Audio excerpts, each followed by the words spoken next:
Vía Pública.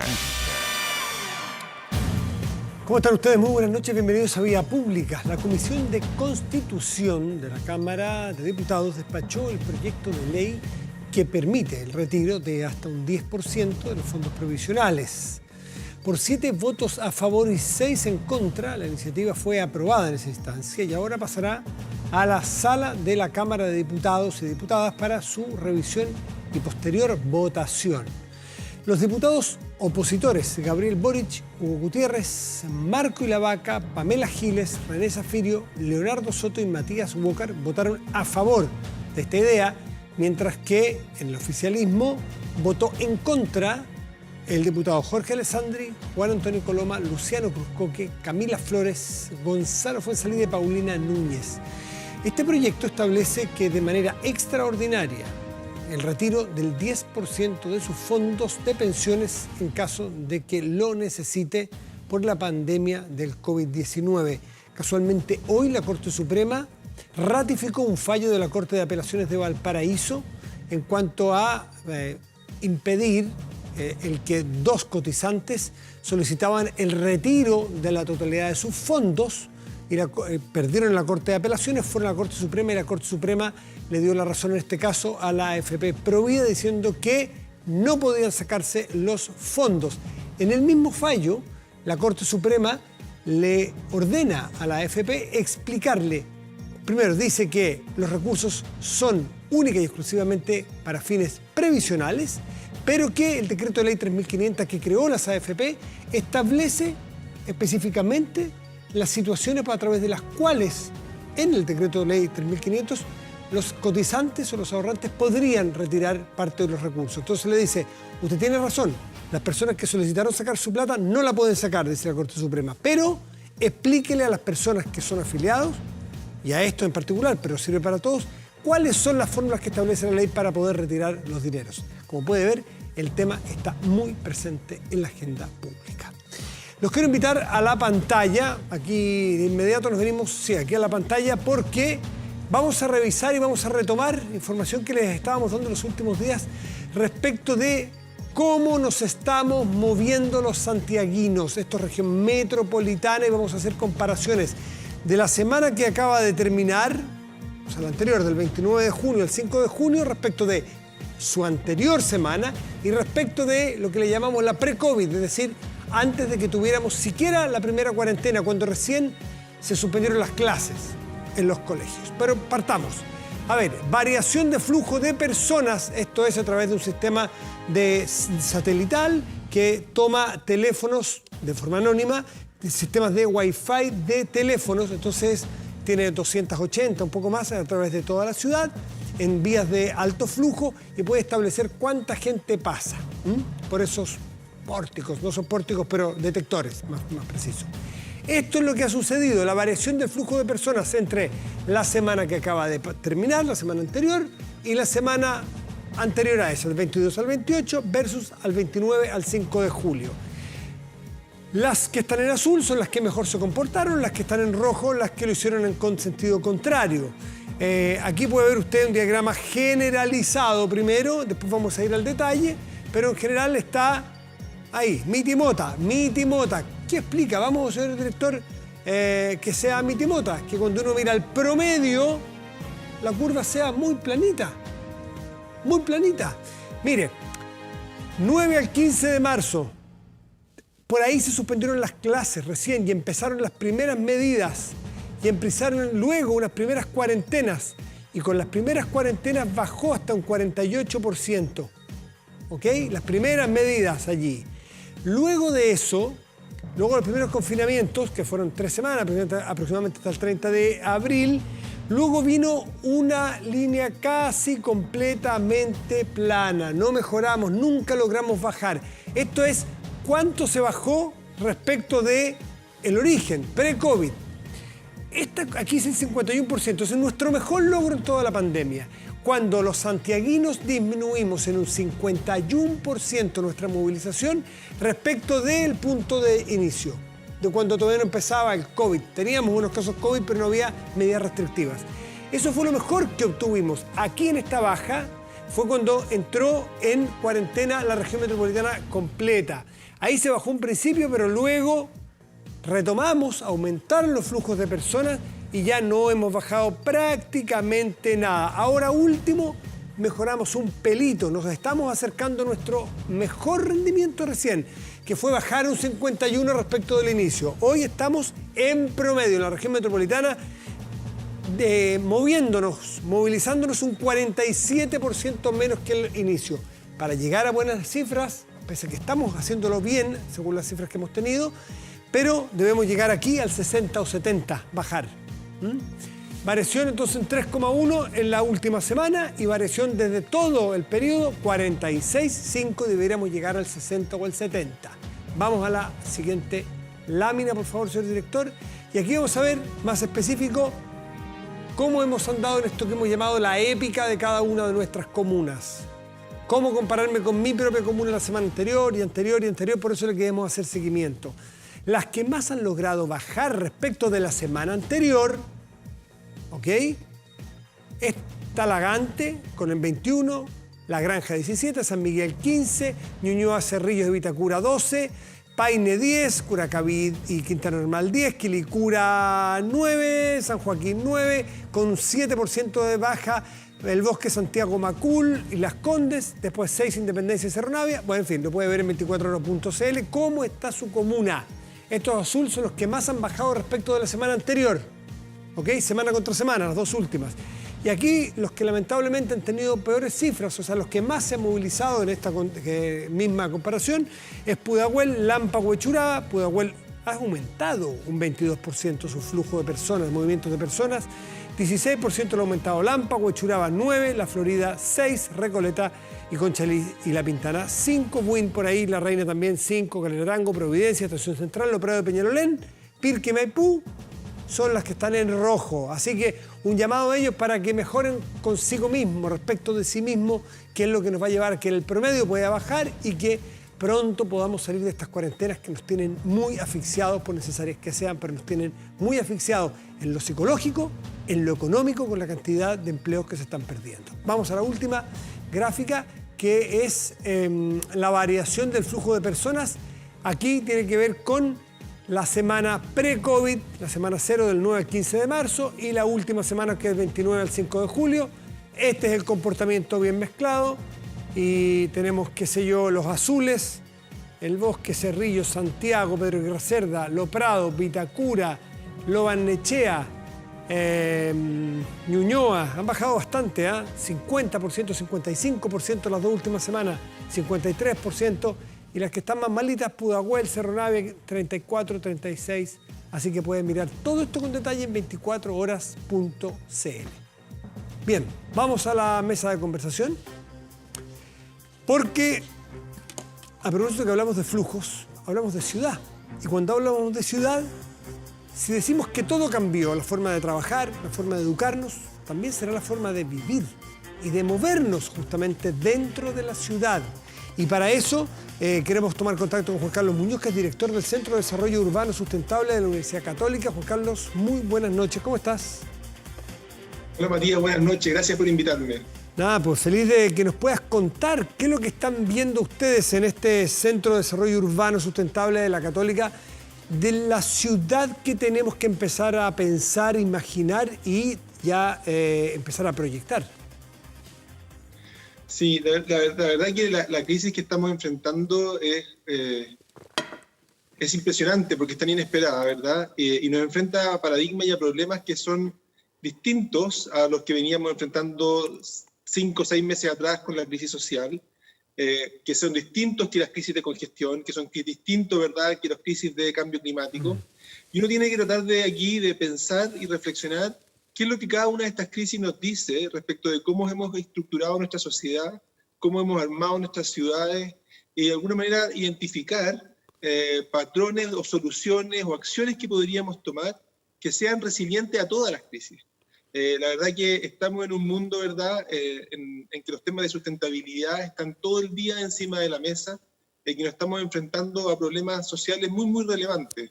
La pregunta es cuáles podrían ser esas medidas, y parte importante de los problemas tienen que ver con cómo hemos ido estructurando nuestra ciudad. Esta ciudad segregada, estas ciudades en que hay una gobernanza tan flaca, tan débil, en que de alguna manera las personas que más poder tienen, más capacidad económica tienen, pueden decidir cómo la ciudad evoluciona, y típicamente de una manera que les va conveniendo más, mientras que la gente que vive en situación más postergada ve que una y otra vez, ¿verdad?, las decisiones que se van tomando no nos favorecen, y termina en una situación realmente cada vez peor. Entonces, hoy día estamos en una situación que no es muy distinta que esa, en que le estamos pidiendo a la gente, como mostraste en los gráficos, que se quede en las casas, y la situación es totalmente desigual, porque para algunos quedarnos en las casas es casi un panorama, mientras que para otros es misión imposible. Juan Carlos, tú, de tu trayectoria, que la conozco hace tantos años, tu expertise original, por así decirlo, es de transporte, ¿no es cierto? Transporte, sí. Pero ha evolucionado hacia algo más que el transporte en la integridad de la ciudad. Pero si uno fuera por un minuto a disectar el bicho, es decir, este parece ser que primeramente es un problema más grave desde el punto de vista del hacinamiento y de la vivienda que del transporte, aunque es todo un uno. O sea, también la gente se puede contagiar donde vive y cómo se mueve a su trabajo, es innegable. Pero es más grave el problema de hacinamiento y de cómo armamos los barrios y los guetos y esa forma, o es indivisible. No, yo creo que por ahí va la cosa. O sea, yo creo que el problema, más que ser un problema de transporte, de que no contemos con un transporte adecuado, la pregunta es cómo hemos organizado la ciudad, dónde hemos dispuesto, ¿verdad?, los lugares de vivienda, y dónde hemos puesto los lugares atractivos de viaje. Y lo que observamos es que hemos construido una ciudad que es tremendamente segregada, con barrios muy, muy homogéneos, ¿verdad? Y con un sector, ¿verdad?, casi semifeudal, en que uno podría poner en Santiago perfectamente el castillo feudal, ¿verdad?, las paredes y los extramuros, sin lugar a dudas. Y eso es bien fuerte, ¿no? Y de alguna manera debiera hacernos pensar respecto de cómo poder avanzar a una ciudad que sea distinta. En que el problema, que yo creo que el problema del hacinamiento es enorme, yo creo que un problema mucho más, tan grande como ese, es la estructura de los barrios que tú mencionabas. Hoy día la ciudad de París está diciendo avancemos a una ciudad de 15 minutos. Eso no significa tener transporte mucho, mucho más rápido. Significa más bien cómo yo llevo la ciudad más cerca de donde todas las personas viven. Y lo que nosotros hoy día observamos es más bien que la ciudad se le está arrancando a la gente de escasos recursos cada vez más hacia el oriente, cada vez más lejos de donde ellos viven. Y el sector oriente, que se atrae la ciudad hacia sí, ¿verdad?, dispone entonces de irse a vivir más lejos, a lugares con terrenos más baratos, donde puede poner parcelas de agrado, donde el transporte sustentable es una quimera imposible. Claro, pero si por suerte, Matías, está la cordillera. Por suerte esta cuestión no puede seguir tanto más allá. Pero hay un problema muy relevante respecto de cómo de la carencia de una gobernanza que nos permita estructurar una ciudad que haga sentido para todos. Ahora, si nosotros estuviéramos frente al desafío que tuvo Niemeyer en construir Brasilia, o que han tenido los cataríes, que tienen ahí un desierto y dicen, bueno, aquí están los recursos, haga una ciudad. Claro, perfecto. Ahora sí, con la información que tengo hoy día y las necesidades de hoy día, y la tecnología podría definir una ciudad perfecta, equilibrada, impecable, sustentable, heterogénea. Pero nosotros tenemos que lidiar, y muchas ciudades del mundo, con una historia de 500 años. Y barrios que están ya cimentados, gente que lleva historia allí, en fin, y no es tan fácil decir, bueno, vamos a una ciudad de 15 minutos en Santiago. ¿Qué habría que hacer en la práctica? Esto que está tan solidificado como es Santiago, que es la gran metrópoli, pero habrá Concepción su problema, Puerto Montt tendrá el suyo, en fin. ¿Cómo poder solucionar y hacer una ciudad, no sé si de 15, al menos de 20 minutos, Santiago? Sí, o de media hora. Pero no de 2 horas. Pero lo terrible, Matías, es ver cómo estamos evolucionando, y lo que hemos ido evolucionando es justamente en la dirección opuesta. Así es. O sea, si nosotros tuviésemos una gobernanza adecuada, probablemente no hubiésemos permitido, ¿verdad?, que el centro se siga expandiendo tanto hacia el oriente, y en vez a lo mejor hubiésemos nutrido sectores como Recoleta, como San Miguel, como Las Rejas, ¿verdad?, y hubiésemos a lo mejor generado incentivos tributarios para que ahí se vaya instalando nuevos atractivos de viaje. Hubiésemos generado una ciudad más policéntrica, y a lo mejor hubiésemos dado un mayor fuerza, por ejemplo, para que Vicuña Maquena sea un lugar también de comercio, y a lo mejor el Paradero 14, o la Plaza de Maipú, o la Plaza de Puente Alto, hacer los focos no solamente de comercio y de vivienda, sino que también espacios donde uno pueda ir a generar oportunidades laborales de alta calidad. Hay comunas que no tienen hospitales, hay comunas, y cuando tenemos que poner un nuevo hospital, Fíjate que en la zona norte lo ponemos donde se intersecta la radial nororiente con la autopista norte-sur, donde no vive nadie. Y eso es porque no tenemos una gobernanza adecuada. ¿Por qué vamos a poner un hospital que requiere todo el sector norte, que a Quilicura le llora? Lo vamos a poner donde nadie vive. ¿Por qué seguimos desarrollando un sector como Chicureo, donde el transporte sustentable, ya sea bicicleta o transporte público, es imposible por las densidades con que se está construyendo? Nosotros tenemos que entender que la ciudad es una ciudad extremadamente compleja, una ciudad en que hay muchas interacciones y por lo tanto necesita un gobierno y una lógica racional para su evolución. Y eso es lo que nos hace falta. Y hoy día nosotros podríamos pensar en la enorme cantidad, porque son muchos, de terrenos que están al interior del casco urbano, al interior del anillo Américo Vespucio, que tienen excelente conectividad y que no tienen ninguna densidad. Y por lo tanto es mucho más interesante poner ahí ahora quizás oportunidades laborales, ahí poner barrios mixtos, donde las personas puedan no solamente residir y de ahí viajar 35, 40, 50 minutos en metro, sino más bien en la cercanía poder encontrar sus oportunidades laborales. Has hablado 2 o 3 veces de la gobernanza. ¿En manos de quién está una decisión como la que estás planteando tú? ¿Está en muchas manos o está en ninguna? Tenemos una gobernanza en Santiago que está fragmentada en 3 dimensiones. En dimensión geográfica, tenemos comunas, ¿verdad? Y las comunas son las que deciden en su lugar, con su propio plano regulador, cómo gobiernan su territorio, que deciden efectivamente si aquí voy a poner oficina o voy a poner vivienda, que si la ciclovía sube por Simón Bolívar y en la siguiente sube por Echenique, no es problema mío, en que yo tengo mi sistema de bicicletas públicas y usted tendrá el otro y tampoco es problema mío, y por lo tanto tenemos un problema de fragmentación territorial. También tenemos un problema de fragmentación sectorial. Ya te decía yo esto del hospital, ¿verdad?, de la zona norte, que sin ninguna lógica de planificación urbana y de servicio a las personas se dispone a poner en un lugar donde probablemente va a ser rápido que lleguen las ambulancias, pero punto. Y la otra fragmentación, no solamente, y lo otro, hoy tú le preguntas, ¿no es cierto?, a quienes invierten en el sistema de transporte territorial. Tienes el Ministerio de Obras Públicas con su propia agenda, que es una agenda que en el fondo lo que busca es más bien llenar un presupuesto, ser capaz de ejecutar un presupuesto, dar empleo, y no se preocupa tanto si la solución realmente va a ser atractiva o no para la ciudad, si va a aportar a la sustentabilidad.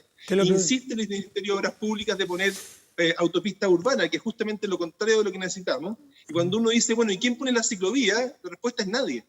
No hay ninguna agencia, ningún organismo en la ciudad, ni uno, que esté encargado de un buen plan de ciclovía en ninguna de las ciudades de nuestro país. Si tenemos un problema grave porque estamos fragmentados territorialmente, sectorialmente, y los modos de transporte, cada uno está en una mano distinta. Antes que entremos si tú vas a ciudades que uno admira, como Londres, como París, eso es totalmente distinto. Ya, eso. Antes que entremos en los modos de transporte que tú planteaste como emergencia o post-COVID, ¿cuál es la ciudad que uno debiera mirar? Si fosaste en Londres y París, pero no solamente en el diseño, sino que en la gobernanza que nos va a permitir tener un diseño, porque podemos poner la carreta delante de los bueyes. Primero, tener una buena gobernanza. ¿Qué ciudad del mundo lo hace bien desde el punto de vista de tener bien diseñado el gobierno para una metrópoli? Bueno, una que es súper impresionante es, por ejemplo, Singapur. Singapur es un gobierno bastante autoritario, pero muy liberal también. No es un gobierno soviético, digamos, sino que es un gobierno más bien bastante liberal. Y lo que hace es decir, tengo un territorio en el cual necesito sacar el mayor provecho posible, que funcione como territorio, y va disponiendo en un gran plan dónde va a poner las plantas desalinizadoras, cuáles son los espacios verdes, cuáles son las densidades, dónde van a estar los nuevos empleos, dónde van a estar las viviendas sociales. De alguna manera hay un plan que es interesante. Una planificación central con una ejecución competitiva, por así decirlo. Sí, exactamente, y eso me parece muy atractivo, muy atractivo. Y si tú vas a Londres, te encuentras con una agencia, bueno, primero que nada una gobernanza metropolitana, que tiene una agencia de transporte que se llama Transport for London, que está a cargo de no solamente el metro, los buses. Hoy día nosotros en Santiago ni siquiera el metro y los buses están en una misma agencia. El metro, los buses, las bicicletas, la tarificación vial de los automóviles, los permisos de circulación, los estacionamientos, la distribución del espacio. Es decir, hay una planificación, porque es evidente que este es un problema que no se puede resolver en función de que cada uno hace lo que cada uno en términos del manejo del territorio. Lo que necesitamos es una gobernanza mucho más fuerte y algo que yo creo que a la luz de lo que hemos visto ahora, cuando decimos, oye, esta gente que tiene que recorrer a veces ¿no es cierto?, 60, 70, 80, 90 minutos para poder llegar a sus destinos. Y ahora más encima con las condiciones de congestión de contagio, se hace mucho más grave. Entonces, claro, aquí hay un tema enorme que lamentablemente ningún gobierno lo hace propio. Ningún gobierno dice en realidad esto es algo que lo cual vamos a trabajar y vamos a transformar. Mira, interesante. Ya, ahora cuéntanos, porque estuve leyendo declaraciones tuyas respecto de las formas de transporte que debieran ser las ideales para el tiempo que viene, para cuando podamos volver a sacar la cabeza de nuestras casas. Sí, mira, lo que estamos enfrentando es una crisis enorme, porque se viene, ¿verdad? Nosotros estamos acostumbrados en Santiago, por ejemplo, a unas tasas de utilización del metro, de los buses, de a veces de 6 pasajeros por metro cuadrado. Evidentemente, en las condiciones de distanciamiento social, eso significa que en las horas punta vamos a tener que transportar mucho menos personas dentro de cada uno de los vehículos. En el bus que cabían 80 pasajeros, a lo mejor ahora vamos a decir que pueden entrar máximo 30. Y lo mismo va a pasar en cada uno de los vagones. Entonces la pregunta es, ¿qué vamos a hacer con todos esos viajes? ¿Qué va a hacer todas esas personas? Y aquí hay dos miradas que las dos son muy relevantes. Uno, mirar el sistema o el problema de un punto de vista de la oferta de transporte, cómo yo puedo aumentar la oferta de transporte. Claro. Y la otra es cómo yo puedo gestionar la demanda de los viajes. Cómo puedo lograr que los viajes, en vez de viajar todos a la misma hora, a los mismos lugares, ¿verdad?, se pueda distribuir de una mejor forma, o hay gente incluso que ojalá que no viaje, porque en esas condiciones puede ser súper complicado. Y lo tercero es cómo pensar en alternativas de viaje que puedan ser mucho mejores para la ciudad, que esas personas empiecen a subirse al auto. Si pensamos en la parte de la oferta, de la capacidad de transporte, es difícil comprar más trenes y más buses, pero lo que uno puede hacer en el caso de los buses es darles prioridad en las vías. Si tú le das a un bus prioridad en las vías, anda más rápido y da más vueltas por hora, con lo cual te empieza a aumentar la capacidad de transporte. Eso es algo que tenemos que hacer. Lo segundo que tenemos que hacer al gestionar la demanda es que la gente va a llegar a tomar transporte público y va a requerir un distanciamiento social que no se da en forma espontánea. Y ahí es necesario que la autoridad, por ejemplo, Metro y la autoridad del Transantiago, salga a disponer la forma, cómo se tiene que esperar el metro en el andén, cómo se tiene que esperar, cómo se suben al bus, porque no tiene ningún sentido que estemos todos a 2 metros, llega el bus y nos aplotonamos todos para subirnos. Eso es justamente lo que tenemos que tratar de evitar. Y hay una gestión que es muy relevante. Después está el tema del teletrabajo, en que la pregunta es, ¿quiénes van a teletrabajar? ¿Qué días? Para que ojalá haya coordinación de los horarios. Las universidades, es absurdo que entren todas justo a la hora punta, ¿verdad? Quizás podríamos tener universidades que se anticipen un poquito y entren a las 8, y haya otras que se retrasen un poco y empiecen a entrar a las 9:30 o 10. Y de esa manera empezamos a bajarle la intensidad a la hora punta, que es tremendamente grave desde el punto de vista de este problema que tenemos. Claro, eso te iba a decir, la coordinación, porque los niños chicos dependen más de sus padres o madres que los llevan y los traen, ¿no es cierto? Tienen menos autonomía, sí. Pero los universitarios podrían, por ejemplo, tener formas de teletrabajo después de las 4 de la tarde para salvar el horario pic de la tarde, en fin, y hacer algo en la mañana, y que los distintas comunas, no sé, bueno, ahí ponerle ingeniería, pero esto se va a solucionar solamente poniéndole... ¿Ah?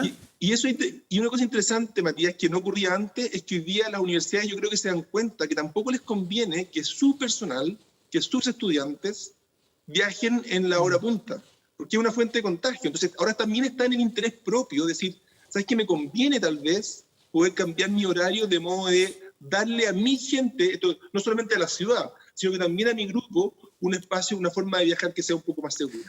Y lo otro que es fundamental y que la mayor parte de las ciudades de avanzada están haciendo, es salir a recuperar parte del espacio que le hemos regalado al automóvil por un siglo.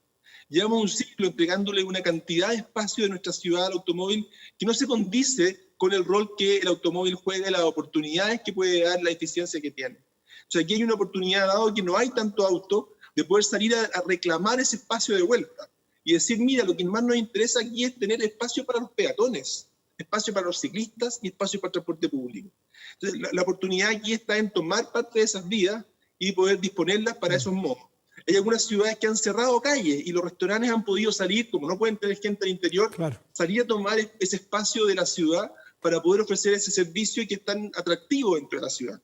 Y ciudades como Nueva York, como Londres, como París, ¿verdad? Y como tantas otras, están saliendo a reclamar ese espacio con medidas que son en principio a veces temporales, pero como son temporales y son livianas de implementar, tú las puedes implementar, mirar, monitorear y eventualmente corregir, retirar o dejarlas permanentes. Esa es una oportunidad que se da pocas veces en la vida. Las crisis son fuentes de oportunidad.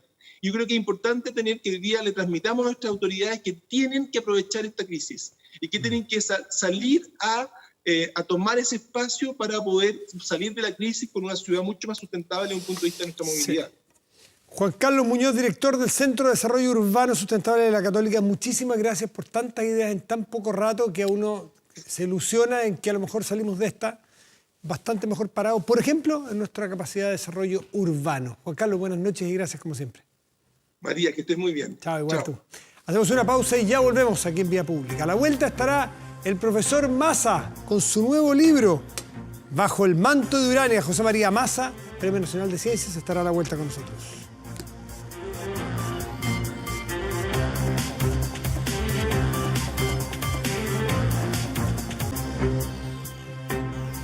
Estamos de vuelta aquí en Vía Pública.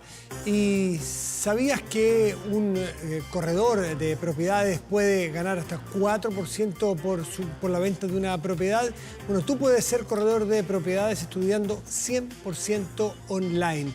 Colegio Inmobiliario te invita a su programa especial de capacitación.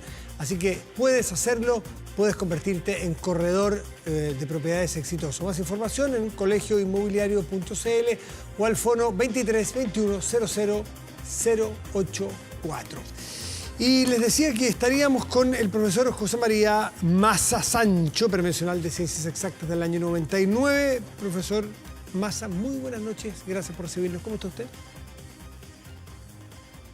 ¿Está por ahí, profe? Sí, ahí estoy está. Por aquí. Ahí está, viene de Marte. No estará en Marte, ¿no?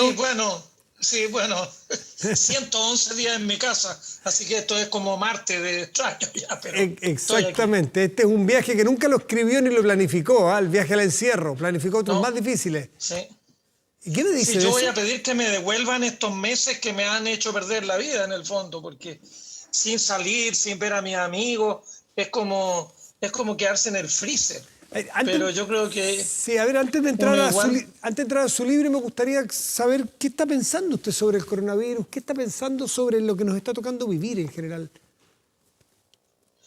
No, yo no estoy pensando nada, estoy así calladito en mi casa y me quedo aquí siguiendo las instrucciones. Yo creo que es muy importante que todos sigamos las instrucciones en la medida de lo posible, como se dice aquí habitualmente, porque a algunos les cuesta mucho más seguir las instrucciones por distintas razones. Ya, pero son momentos de espacios de reflexión, cada uno lo pilla en un momento de su vida determinado, en el suyo, que tiene una trayectoria larga, que ha escrito tantos libros, que tiene premios. Imagino que también es una oportunidad para pensar la sociedad. Sí, yo pienso, uno siempre sigue siendo el mismo porque le da vuelta a las mismas, uno tiene unas tuerquitas aquí y le da vuelta a los mismos engranajes. Yo quisiera pensar que en este tiempo la gente se dé cuenta que si Chile no tiene más ciencia y tecnología, vamos a ser siempre dependientes. A mí, mira, me produce cierto nivel de angustia el que uno ve en distintas cosas, ahora lo vimos con las inundaciones, la lluvia. Somos un país que alguien sopla y se empieza a desarmar. Esto es como el cuento de los tres chanchitos y el lobo, que hicimos una casa de paja, dijimos, no, esto es un castillo, el castillo de Buckingham. No, llegó el lobo, sopló y echaba pescado. Pero mucha gente que sufre, y yo, bueno, no sé, no quiero criticar nada, pero constato, llegan ustedes, los periodistas, le preguntan, ¿cómo está? No, es que no han venido a ayudarme. Como que este país siempre necesita que lo ayuden. Y ahora, y tenemos vacuna para el coronavirus, no, es que no han venido a ayudarnos, nos iban a dar la vacuna de no sé quién, pero no nos han venido a ayudar. Yo quisiera que este país se pusiera los pantalones largos. En mi época, cuando uno era niño, le ponían pantalones cortos. Y ponerse los pantalones largos era ya ser adulto. A mí también. Y encargarse uno de lo que sea. Teníamos capacidad, hicimos una vacuna contra la rabia y no tan solo la diseñaron, científicos chilenos, sino que después la producían en el Instituto Bacteriológico y exportábamos vacunas contra la rabia, que era algo que aquí perros vagos en Chile hemos tenido siempre. Contra la Pero sincicial ahora ya no tenemos ni siquiera... Contra la sincicial también es una vacuna que salió desde acá, de la Universidad Católica. También. Sí, pues, sí. Pero no, ahora no. No, es que es más barato comprarla afuera. Si yo encuentro que prácticamente hasta la ropa interior la estábamos comprando en China, y ahora si nos cortan el vínculo con China vamos a andar como Adán, con una hojita de parra nomás. Como se decía antes, vamos a andar a los gringos. Claro, sí, bueno, en realidad a los gringos por lo menos no se notaría una ventolera, pero antes teníamos machaza, teníamos Yarur, Sumar, hacíamos paños, Bellavista, Tomé, teníamos aquí terno, que bueno, tal vez no era casimir inglés, pero tampoco se le quedaba tan a la cola. Ahora no hacemos ni sacos, yo creo, hasta los sacos los compramos hechos en China. Entonces, yo creo que habría que repensar. Mira, yo comparo el país que estamos construyendo, es como los fenicios. Los fenicios fue un pueblo realmente insignificante que compraba hoy en día, mientras los griegos, que eran más tontos que los fenicios, pensaban y pensaban y pensaban. Y nosotros somos los bisnietos de los griegos. Inventaron un idioma, inventaron la filosofía, la física, inventaron todo el conocimiento.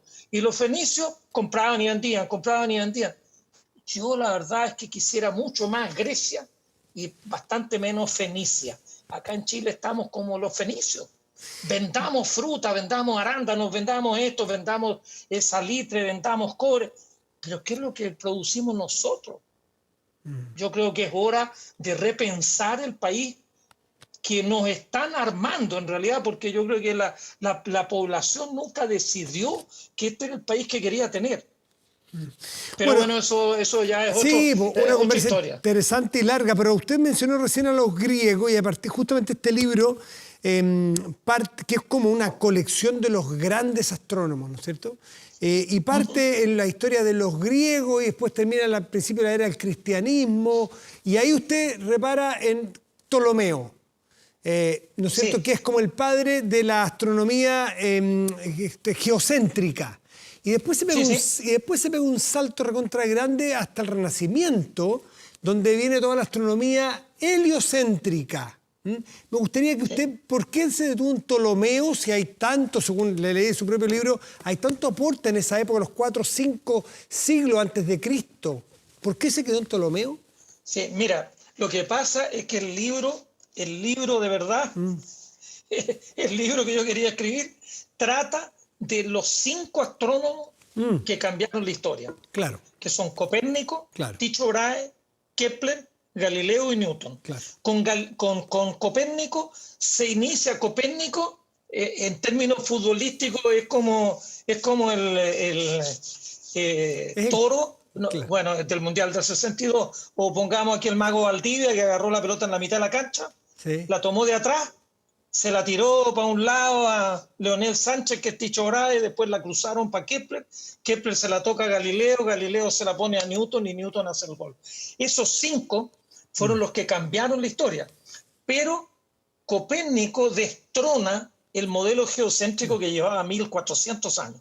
Entonces me pareció prudente agregar un primer capítulo. El libro iba a tener 5 capítulos, que eran esos: Copérnico, Tycho Brahe, Kepler, Galileo. Y le agregó Ptolomeo para entender el punto de partida. Le agregué Ptolomeo para que el lector supiera quién era el objetivo a batir. Claro, cuál era el modelo que Copérnico estaba poniendo en cuestionamiento. Entonces, fue una adenda. Se entiende. En el fondo no de última hora, pero sí mi centro, mi foco era solamente lo que se llama la gran revolución científica, que la inicia Copérnico y que la concluye Newton. Y es más, usted en alguna parte los menciona a ellos dos no solo como los límites de entrada y de salida, sino que los dos más importantes. Me pareció leer que usted a los 2 que más destaca es a estos 2, o me equivoco, los 5 por igual, que son, bueno, habla de una cadena, ¿no es cierto?, de esta cadena de pases en el fútbol, esta cadena de científicos que hacen la revolución. Pero usted, ¿estos 2 los pone como un poco más destacados? Perdí un poquitito el audio, pero creo que me estás preguntando por Newton y Copérnico. Sí, ¿por qué destaca esos dos? Yo creo que los 5 son destacados. Ya. Y yo creo, mira, he hecho toda clase de ranking, pero forman un equipo. Yo creo, esto es una opinión subjetiva, que no la escribí en el libro porque me hubiera parecido imprudente. Yo creo que los 5 eran muy inteligentes y los 5 tienen en común que eran tremendamente perseverantes. Tremendamente perseverantes. Yo creo que los que tenían una inteligencia muy fuera de lo normal eran Newton y Kepler. Ah, mire. Yeah. Siendo los otros 3, Galileo era un tipo muy completo, le pegaba la parte experimental, era ingeniero, construía cosas, armó el compás geométrico y militar. Copérnico era un tipo, le dijeron que alguien había construido un telescopio en Holanda, él se demoró un día en repensarlo y reinventarlo. Claro. Él lo reinventó con un día de estar en el laboratorio. Entonces, Galileo era un tipo, y tenía el don de la palabra, era bueno para escribir. Galileo era como el jugador más completo. Newton y Kepler eran muy enfocados en la parte teórica, eran matemáticos brillantes. Newton inventó el cálculo infinitesimal. Las derivadas y las integrales salen del trabajo matemático de Newton. Pese a que se lo quisieron quitar. En algún momento se le disputaron. Bueno, sí. Leibniz, en paralelo con Newton en Alemania, también las ideas estaban flotando en el aire. Y tanto Newton como Leibniz, los dos las cogen, pero ahí es como empate, porque Leibniz usó una notación, una manera de escribir las derivadas y las integrales que era más amistosa que la que usó Newton. Pero el cálculo infinitesimal de Newton, dicen los historiadores de la matemática, es más profundo que la manera de hacer el cálculo infinitesimal de Leibniz. Pero ahí más bien eran peleas políticas entre el continente y los matemáticos ingleses. Claro, aquí además hay italianos, hay ingleses, hay de varios países, está centrado en Europa, en el Renacimiento. Los 5, un polaco, Copérnico, un danés, Tycho Brahe, el mejor astrónomo de su época, Kepler, alemán, Galileo, italiano, y Newton es inglés, que es una manera también muy bonita de ver que la ciencia es un fenómeno colectivo, es el ser humano pensando, eso es la ciencia, y no tiene nacionalidad, no tiene nada. Claro. Ahora, cosa muy interesante, profe Massa, que, por ejemplo, todos estos personajes que usted nombra, que son como la generación dorada, pese a que no fueron todos contemporáneos necesariamente. Por ejemplo, Galileo y Kepler entiendo que eran contemporáneos y hasta eran amigos y se carteaban, en fin. Sí. Pero ellos tienen algo en particular que todos, voy a decirlo bien, de manera bien bruta, le pegaban a varias cosas. No eran solamente ratones de biblioteca que estaban sacando cálculo, sino que terminaban, entonces, Galileo y Copérnico, por ejemplo, o sea, Newton y Copérnico se dedicaron a la casa de monedas en su momento.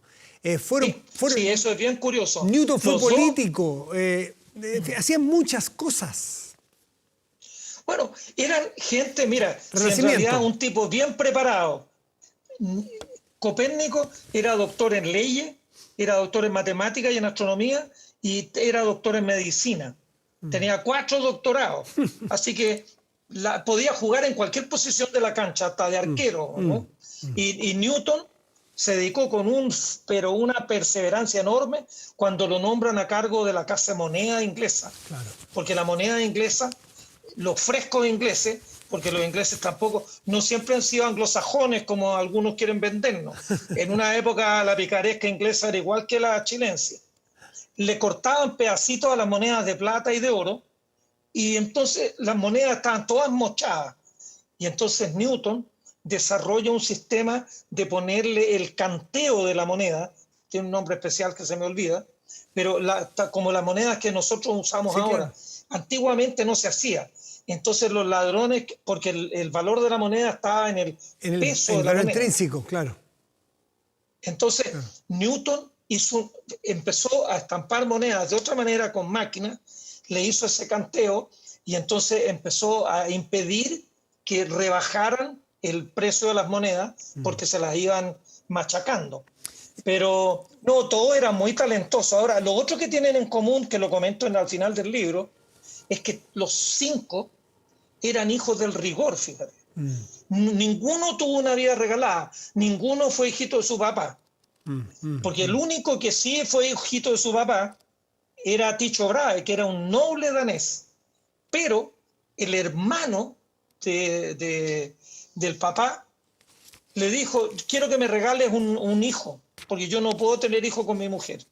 Y agarró a Tycho a los 2 años, el niño tenía 2 años y se lo raptó y lo tomó en adopción. Entonces Tycho Brahe tuvo un papá adoptivo que era el tío, pero eso le hizo un carácter bastante raro porque la madre y el padre siguieron teniendo chiquillos y tuvieron como 10 hijos, pero Tycho estaba criado por el tío. Mira, y estaba ahí a 40, 50 kilómetros. La historia de Newton, déjeme un segundo para que le dejemos para los que van a leer el libro, porque darle sencillamente algunos toquecitos nomás, porque es muy entretenida. Están las historias personales, humanas, del día a día y también las científicas.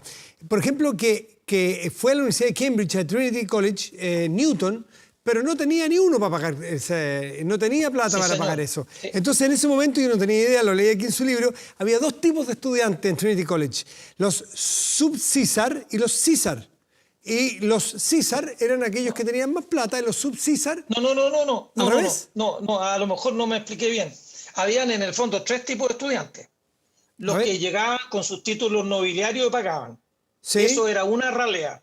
Después los otros, los César, eran los suches. ¿Sí? Y los otros eran los sub-suches. Los sub-César eran los que estaban para sacar la vacinica. ¿no? Bueno, pero habían estudiantes... Habían 2 categorías de sirvientes. Eran estudiantes que tenían que servir a los demás. Y él entró en la categoría baja de sirvientes. Claro, en la lectura rápida me quedé con 2, pero lo interesante es que se pagaban sus estudios estudiando y en horas libres sirviendo a sus compañeros con más plata. Y Newton era de la escala más baja. Claro. Y terminó siendo... Sí, bueno, pero eso, fíjate que yo creo que a Newton le hizo el carácter muy raro.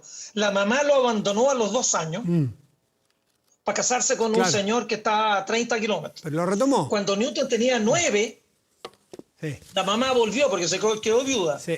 Y la mamá quería que Newton trabajara en el campo. Y Newton lo único que hacía era pensar y pensar, era un cabro distraído y no le interesaba nada el campo. Cuando la mamá se dio cuenta que no le servía para el campo, le dijeron, mira, mándalo a la universidad. Y la mamá tenía una herencia de este señor con el cual se casó, pero la mamá no quiso pagar. Dijo, no, si él quiere estudiar y quiere ser un vago, que haga lo que quiera, pero yo no le pago. La mamá tenía plata para haberle pagado a la universidad en Cambridge. Mira. Y Newton entró entonces como sub-César, como subsirviente, ya suche de segunda categoría, hasta que un profesor ve que es un cabro muy talentoso y dice, nada, ya, yo voy a pagar por ti y tú no perdáis el tiempo.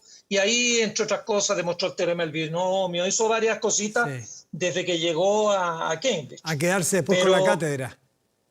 Y después, claro, el profe dice, no, este gallo sabe más matemáticas que yo. Le deja la cátedra, se le entrega, que es la cátedra que hasta hace poco tenía Stephen Hawking, la cátedra lucasiana. Un señor Lucas puso billete para financiar una cátedra en Cambridge. Y el primer profesor lucasiano fue el profesor de Newton. Y Newton heredó la cátedra y fue el segundo Lucasian profesor en Cambridge. Este libro está muy entretenido porque cuenta a estos seres humanos, además de los científicos, en cómo llegan a ser lo que son, cuántas capacidades diversas tienen, muy renacentista todo. Yo creo que es una pregunta que está totalmente fuera de foco, pero a mí me sorprende que este libro tiene los límites de Europa. ¿Qué pasaba en China? ¿Hay registro respecto? Me imagino que los chinos también miraban al cielo. También veían estrellas, veían el sol, también se hacían preguntas. ¿Qué pasaba en otras partes del mundo? Porque nuestra historia es muy europeicéntrica. Sí, yo creo que, bueno, obviamente en China y en otros lados pasaban cosas. Los chinos, de hecho, observaban el cielo con una pulcritud extraordinaria, pero por eso es que agregué el primer capítulo, el fenómeno griego, que yo lo encuentro francamente espectacular. hizo que se fundara la ciudad de Alejandría, y en Alejandría, y por eso también el título raro del libro, se hizo una cosa que era un templo para adorar a las musas. Las musas son 9 chiquillas que son las hijas de Zeus, que inspiran a los mortales para distintas cosas. Crear música, para crear poesía, para crear ballet, para crear la comedia, Talía, Euterpe, Terpsícore. Y una de las chiquillas es Urania. Y Urania, que es la que estudia el cielo, en el Museo de Alejandría le dieron cobijo a la geometría, que era el arte de poder ver las cuestiones en el cielo. Y ahí, gracias en el fondo a Urania, aparecen en Alejandría Euclides, el gran geómetra de la antigüedad, que escribió un libro que se llama Los elementos de Euclides, que forman la geometría euclidiana.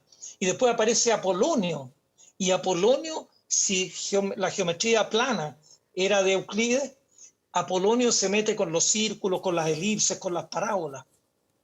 Entonces, Ptolomeo toma todas las herramientas, toda la caja de herramientas que le construyeron Apolonio y Parco, y entonces los griegos matematizaron el estudio del cielo.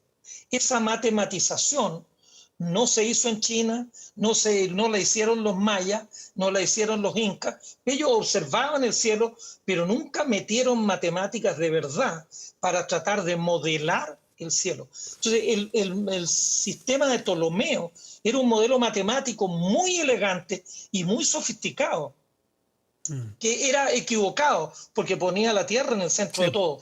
Pero la matemática para explicar los fenómenos es muy fina, es muy elegante. Se sacó en China no estaban a la altura. Bueno, el modelo de Ptolomeo sí lo conocían en China, había llegado ya hacía mucho tiempo, pero no estuvieron a la altura de lo que hicieron este quinteto. Perfecto. No es que ya en China sabían estas cuestiones que las inventaron. Cuando Newton escribe el tratado en 1687, y mira, esto además, creo que por ahí lo pongo, coincide con el comienzo de la República, bueno, no la República, el comienzo de la etapa anterior a la República en Chile. En 1541 Pedro de Valdivia funda la ciudad de Santiago de Chile. En 1543, 2 años después, se publica en Nuremberg el libro de Copérnico que dice acerca de la revolución de las esferas celestes. Entonces, cuando Pedro de Valdivia llega acá, el sistema de mundo de los europeos, de los españoles, era el sistema de Ptolomeo. Y justo ahí se empieza a cambiar todo. Y calza la historia con los viajes de Colón, de esta gente. Bueno, es más o menos la misma época. Claro. Profesor Massa. Estaba en la Universidad Copérnico cuando llegó Colón a América. Eso estaba leyendo. Copérnico y Colón son contemporáneos. Bajo el manto de Urania, que es la gran musa inspiradora de a quienes les gusta mirar hacia el cielo y mirar las luces, mirar los planetas, las estrellas. Es el nuevo libro de José María Massa, La historia de los pensadores que permitieron la gran revolución científica. De verdad que yo no lo tuve mucho rato en mis manos y leí por un par de horas, fascinante, le agradezco mucho porque aprendí muchísimo y me queda mucho más por aprender. Ahí está la invitación para que lo compren, lo lean, además con más tiempo que tenemos ahora, ideal. Profe, como siempre, un gusto. Ya, gracias Matías y bueno, un placer hablar contigo. Igualmente, cuídese, buenas noches. Chao. Pausa y volvemos aquí en Vía Pública.